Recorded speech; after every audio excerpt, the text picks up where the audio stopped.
automaker teams that engineer, develop, and tweak the Chevrolet Camaro and the Ford Mustang, the pony car war is a seemingly endless, seesawing conflagration conducted with an intensity bordering on religious fervor. The objectives are simple: outgun the opposition on the road and annihilate them on the sales front. When your side loses ground, which will inevitably happen, escalate the war with more power, better handling, additional features, and improved styling. High's incredible handling, agelessly cool looks, Gatling gun V8 exhaust note. Low's the performance package's faux wing thing. GT coupe pricing can approach 55 large. Ever since the current generation Mustang debuted for 2015, it has been winning the sales battle but, more often than not, losing the war on the road, and in our reviews, to the sweet driving Camaro. So 2018 is a year of multiple improvements, a sort of mechanical troop surge, intended to make the current Mustang go faster, drive better, look sexier, and protect its occupants more comprehensively. We detailed the new Mustang's upgrades in a previous report, so we'll focus here on our initial impressions about how well those revisions work. We got a chance to briefly pilot base and GT Mustang coupes on the roads draped across the foothills north of Malibu, some of California's more challenging stretches of tarmac. Our first stint was in a blazing orange Fury Metallic GT equipped with the 6-speed manual and the optional performance package, which for V8 models adds taut suspension, Brembo 6-piston front brake calipers, more robust engine cooling, a Torsen limited slip differential, and Michelin Pilot Sport 4S performance tires, 25540R19 front, 27540R19 rear, on black painted aluminium wheels. Our car also had the optional active valve performance exhaust and new for 2018 MagneRide adaptive magnet or heological dampers, technologies that have been available on the 6th-gen Camaro since it hit the market for the 2016 model year.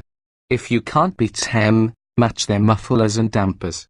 The GT's standard Coyote 5.0-litre V8 sparks a renewed statement of intent the moment you fire it up. Its throatier cackle declares that it has been thoroughly reworked. Horsepower is up by 25 to a stout 460 at 7,000 revolutions per minute. That figure beats the Camaro SS's 6.2-litre V8 by 5 horsepower, which is probably just coincidence, right? Torque rises by 20 lb-ft to 420 lb-ft at 4,600 revolutions per minute. The red line now stands at a ripping 7,400 revolutions per minute. This is a gnarly sounding engine, even with the adjustable exhaust set in normal mode. Its guttural growl is stirring just puttering around town, and it swings to intoxicating as you cane it to the lofty red line, where it sounds distinctly like a NASCAR V8 in full Brad Keselowski mode. Clamp down on the throttle and the GT accelerates with a smile-inducing rush. It doesn't jam you into the seat back with the latent gut punch of the Camaro SS and its substantially larger V8. The Mustang's power comes on more like a Porsche's, building steadily and ever more ferociously. Ford claims that the Mustang GT is now capable of sub-4-second lunges to 60 miles per hour when equipped with the new for 2018 10-speed automatic. The 6-speed manual GT test car felt like it couldn't be more than a tick behind. The revised manual gearbox employs new gear ratios, and when you go wide open from rest, the 12 shift comes up fast enough to surprise you if you don't keep a sharp eye on the tachometer. Thundering along Mulholland Highway and Litigo Canyon Road, the GT was impressive in its impassiveness. Steering feel is a bit distant, but it dives for the corners with razor-sharp precision and scythes through bends with zero drama. The car was pinned to the road as if pressed into it by the great engineer in the sky, seemingly tethered around the tortuously tight turns, which allowed us to pin the throttle aggressively even across pavement heaves. Nor was the firm ride unduly harsh, likely a benefit of the MagneRide dampers, something we've long appreciated in Camaros. We'll have to wait until we get a GT back on our chunky Michigan roads to see whether it can match its rival's ride comfort, as the twisty California pavement had nary a blemish to jar the chassis. We also got a chance to flog a base turbocharged 2.3-litre version, Last year's base V6 has been dropped, kitted out with the performance package and the 10-speed automatic. It proved to be a fine understudy to the muscled-up GT. Torque is up to 350 lb-ft now, an increase of 30 lb-ft. There's plenty of power underfoot. We expect it to bust out a 5-second 0 to 60 mph run, and the harsh resonances this engine used to emit have seemingly been quelled. The 2.3-litre car's handling limits are a bit less heroic and more approachable than the GT's. It rolls on less aggressive summer rubber, but it sets up the serpentine mountain roads like a polished pro nonetheless. Shifted manually with the steering wheel paddles, the transmission responds crisply. Driven gently in D, it hands off gears almost imperceptibly.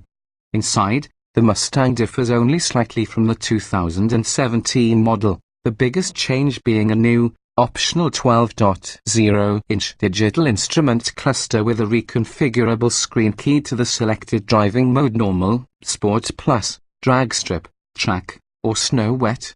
Depending upon equipment, the mode switch also controls the damper setting, exhaust timbre, steering effort, throttle mapping, stability control setting, and the automatic transmission's shift programming.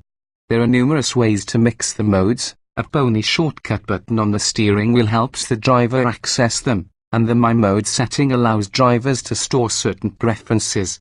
This year brings more available safety equipment to the options list as well, including automated emergency braking with pedestrian detection, lane keeping assist, and rear cross-traffic alert. Subtle exterior revisions include a flattening of the hood for better forward visibility and standard LED lighting all around. Performance package coupes get a big wing carefully designed to, wait for it, do absolutely nothing. Ford's wind tunnel group already had the Mustang's high-speed, front-to-rear aero balance where they wanted it, so the new wing thing is there only to impress the Cass and Coy crowd. Luckily, it can be optioned off. Look to the GT's new Level 2 performance package if you seek true aero enhancements and greater grip levels. This year's change is enough to let the Mustang take back the high ground from the Camaro? The Ford certainly seems to be a stronger combatant than before, but the balance of power between these two pony car warriors is so even that until we drive them back to back on the same roads on the same day, and run them through our full testing regimen, we can't be certain.